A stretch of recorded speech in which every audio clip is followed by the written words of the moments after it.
As we bring you more local news here at 5:30, we now have a better idea of what happened in the moments leading to the officer-involved shooting that left a 65-year-old veteran dead.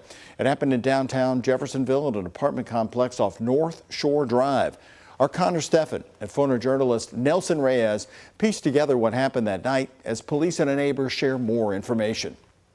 According to Jeffersonville Police Major Isaac Parker, it was 65-year-old Richard Glass's, quote, homicidal actions that led police to shoot him here at this apartment complex Tuesday night. Shots going off left to right and center. What started as a welfare check turned into a standoff before Jeffersonville officers shot and killed Glass. They say he was a combat veteran who suffered from substance abuse. He kind of kept to himself to a certain extent. Apparently he was pretty estranged from his family. Braden Lott lives in the area. He described Glass as someone who usually kept to himself, but added Glass would accuse neighbors almost weekly of stealing. Like I said, one day you talk to him, he'd be honestly one of the calmest, most collected guys you talk to. Real polite, real cordial. Then 2 days later, you'll talk to him and he's off his rocker, so to speak. Lott found himself watching on Tuesday night as officers swarmed the apartment complex. I was here pops left and right and kind of surprised once I noticed what was actually going on. According to law enforcement, shots from police came 16 minutes after Glass last shot at them. But there were several shots fired throughout the incidents from Mr. Glass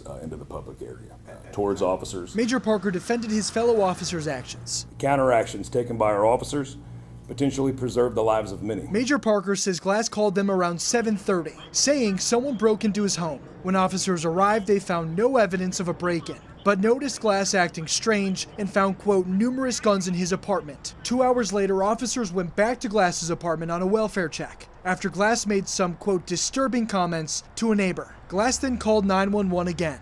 When police responded, they say Glass didn't believe they were actually police. One day you talk to him, he'd be really calm and down to earth. 2 days later, he'd be coming up to you and threatening you. Braden Lott lives in the area. He described Glass as someone who usually kept to himself, but added Glass would accuse neighbors almost weekly of stealing. An internal investigation into the Jeffersonville Police Department's actions is underway. Law enforcement confirmed that body camera footage was recorded.